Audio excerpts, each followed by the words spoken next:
अस्सलाम वालेकुम, welcome to Al Nafe goat farm. मैं हूं आपका होस्ट शेख रोहान। आज एक न्यू वीडियो और नए टॉपिक के साथ हाजिर हुए हैं। आज हम बात कर रहे हैं नस्ल कशी के हवाले से। रिसेंटली काफ़ी दोस्तों के क्वेश्चंस आए हैं, ब्रीडिंग के हवाले से बात करते हैं, पूछते हैं। और सिमिलरली इससे मिलते जुलते क्वेश्चंस होते हैं दोस्तों के, तो हमने ये सोचा कि इसके ऊपर हम बात कर लेते हैं। नस्ल कशी यानी कि ब्रीडिंग का जो काम है ये इस आपकी रूह है जो गोट फार्मिंग की, जो गोट फार्मिंग का बिजनेस है। ये इसका दारोमदार सारे का सारा इसी चीज़ के ऊपर होता है कि आपके पास बच्चे आएँ, महफूज हों और क्वालिटी आहिस्ता आहिस्ता आप ले लेंगे। सबसे पहले तो ये ज़रूरी है कि जो आपके पास टाइम के ऊपर ब्रीडिंग हो बकरियाँ, टाइम पे आपके पास बच्चे आएँ और वो बच्चे सारे के सारे आपके पास सेव हो जाएँ। 100% का आपका रेशो ना अगर आप अचीव कर सकें, लेकिन 80-90% आपके पास बच्चे बचें, तब आप इसके अंदर सर्वाइव कर सकते हैं। 100 बच्चा अगर आपके पास आता है, पैदा होता है, तो उसमें आपके पास 90 बच्चे, कम से कम 90 बच्चे बचना ज़रूरी है। 80 से लेके 90% तक ये रेशो रहे, तो इसके अंदर आप खड़े हो सकते हैं, सर्वाइव कर सकते हैं। लेकिन ये मोर्टेलिटी की रेशो अगर ज़्यादा हो जाए, बच्चे आपके ज़्यादा मर जाएँ, तो बहुत मुश्किल होता है गोट फार्मिंग के अंदर फिर सर्वाइव करना। इसके लिए जो सबसे पहले जो ज़रूरी चीज़ है वो आपका बग है, ब्रीडर है। ब्रीडर का बहुत अहम रोल है ब्रीडिंग के अंदर। बगैर ब्रीडर के जो सांड बकरा है उसके बगैर ब्रीडिंग लेना या बकरियों से बच्चे आप पैदा करवाएं, बहुत मुश्किल है मामला अगर आपके पास बग अपना नहीं है और ब्रीडर एक से ज़्यादा फार्म के ऊपर होना चाहिए। इसी तरह मौसम का जो मुनासबत के हिसाब से जो ब्रीडिंग है वो करवाई जाती है। ये नहीं होता कि आपने बकरा बस छोड़ दिया हुआ है और सारा साल आपके पास कभी कोई बकरी बच्चा दे रही है, कभी कोई बकरी बच्चा दे रही है। ये भी सिस्टम गलत है। एक ख़ास मौके के मौसम के एतबार से आप ब्रीडिंग करवाते हैं। जो माहिरीन के मुताबिक रिकमेंडेबल मौसम है वो दो हैं, मार्च अप्रैल और सितंबर अक्टूबर। ये दो मौसमों के अंदर ब्रीडर छोड़ा जाता है बकरियों के अंदर, और बकरियां क्रॉस होने के बाद ब्रीडर को साइड पे कर देते हैं, ब्रीडर बांध देते हैं, अलग कर देते हैं। बकरियों के अंदर बग नहीं रहते। कभी भी बकरियों के अंदर आप नहीं छोड़ सकते। जब आप उनका ब्रीडिंग सीज़न है उस वक्त आप बग छोड़ते हैं, उसके बाद आपने जो ब्रीडर है आपका उसको साइड पे कर देते हैं। इसी तरह जो ये मौसमों के हवाले से बात है, ये ज़रूरी है कि बच्चे आपके पास बहार के अंदर मौसम बहार में आए, यानी कि ऐसे मौसम में आए जब ना ज़्यादा सर्दी हो ना ज़्यादा गर्मी हो। तो उस टाइम बहुत आसानी के साथ आप बच्चे सर्वाइव करवा लेते हैं। आपकी मोर्टेलिटी रेट यानी कि बच्चों की जो मरने की शरह है वो काफ़ी हद तक कम हो जाती है। इस तरह बहुत सारे दोस्त ये पूछते हैं कि बकरियों को क्रॉस कितनी दफ़ा करवाना चाहिए।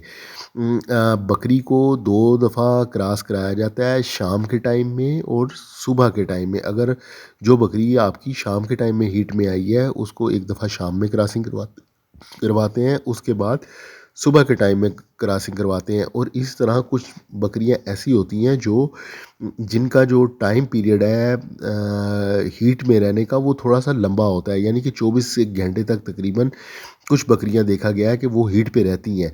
तो उनको एक दो बार एक्स्ट्रा क्रॉस करवाया जाता है, यानी कि सुबह और शाम में आपने क्रॉसिंग करवाई है और उसके बाद अगली मॉर्निंग तक भी, अगली सुबह भी अगर बकरी हीट पे है तो एक दफ़ा हम फिर दोबारा करवाते हैं। 3 दफ़ा ये क्रॉसिंग करवाते हैं हम। इस तरह का कोई एनिमल हो जो ज़्यादा देर हीट के ऊपर रहता है। और बकरियों के अंदर जो ब्रीडर आपने जब छोड़ना होता है, मौसम के एतबार से अगर मार्च अप्रैल में आप ब्रीडिंग करवा रहे हैं या सितंबर अक्टूबर में करवा रहे हैं, तो ब्रीडर 1-2 घंटे के लिए सुबह के टाइम और 1-2 घंटे के लिए शाम के टाइम बकरियों के अंदर छोड़ा जाता है। ये नहीं है कि सारा दिन बकरियों के अंदर ब्रीडर आप रहने दें, वो पॉसिबल नहीं होता, काफ़ी मुश्किलात हो जाती हैं। और अगर कोई बकरी हीट पे है, क्रॉसिंग कराने के बाद आपने बग को साइड पे करना होता है या वो बकरी को साइड पे करना होता है, अदरवाइज़ बड़ी मुश्किलात का सामना होता है। इसी तरह जो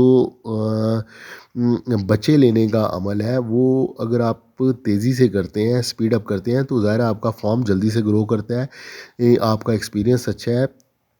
तो आप इसमें तेज़ी से बकरियों से बच्चे लेते हैं।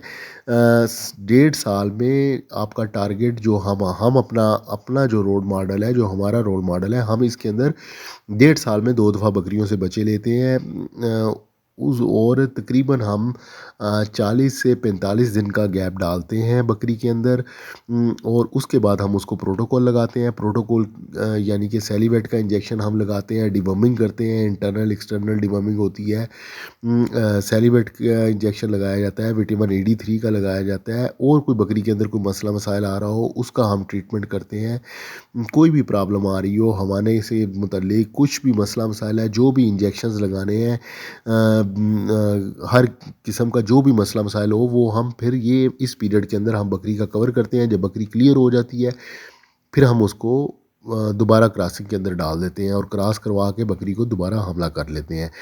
तो इस तरीके के साथ साल में तो 2 दफ़ा मुश्किल है, नहीं हो पॉसिबल हो सकता। 1.5 साल में कम से कम 2 दफ़ा एक बकरी से हम ब्रीड लेते हैं, और ये साइकिल फिर चलता रहता है। ये हमने अपनी बकरियों को 2 ग्रुप्स के अंदर डिवाइड किया होता है। एक ग्रुप हम क्रॉसिंग कराते हैं, दूसरी बकरियां हमारी दूध दे रही होती हैं। जब दूसरी बकरियां क्रॉस होती हैं, उस वक़्त तक दोबारा हमारे पास जो पहले वाला ग्रुप है, वो बच्चे देने लग जाता है। तो इस तरीके के साथ हम चलते हैं। दूध हमारे पास ये थोड़ी-सी टेक्नीक इस्तेमाल करने से दूध हमारे फार्म पे हर वक़्त अवेलेबल रहता है, क्योंकि हमारा कस्टमर है दूध का, इसलिए दूध की अवेलेबिलिटी को हमें इंश्योर करना पड़ता है। सब बकरियां एक ही दफ़ा क्रॉस करा के हम ड्राई पीरियड में नहीं जाते, यानी कि खुश्क पीरियड में हम नहीं जाते। ऐसा नहीं होता कि हमारे पास फार्म पे दूध अवेलेबल ना हो किसी टाइम में। तो हर टाइम में हमारी कोशिश होती है कि दूध हमें मिल रहा हो। कुछ ना कुछ बकरियां हमने रोकी हुई होती हैं जो हमें दूध देती रहती हैं, और कुछ बकरियों को हम क्रॉसिंग करा के 2.5 से 3 महीने तक का गैप हम डालते हैं। 2.5 महीने का तकरीबन 2.25 महीने 2.5 महीने का गैप होता है। उसके बाद बकरी हमारी दोबारा ब्रीड हो जाती है। और 5 महीने का 140 दिन से लेके 145 दिन से लेके 155 दिन का टाइम होता है। उसके अंदर बकरी दोबारा बच्चे दे देती है।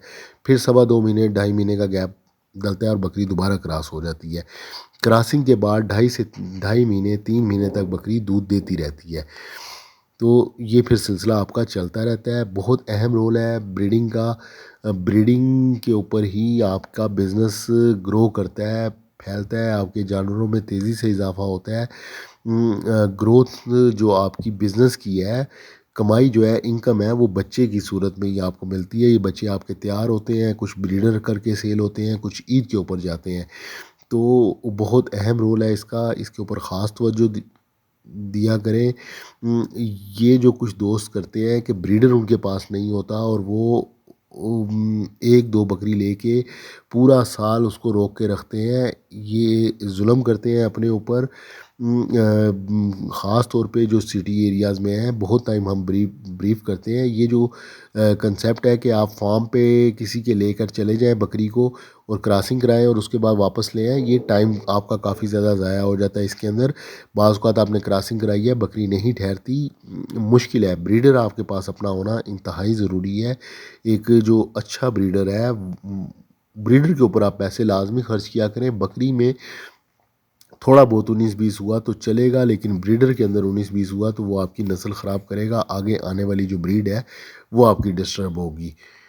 ठीक है जी, उम्मीद है कि दोस्तों को आंसर मिले होंगे इसके ऊपर। जो चीज़ें मेरे माइंड में थी ब्रीडिंग को लेकर डिस्कस कर दी हैं, बताया है आपको।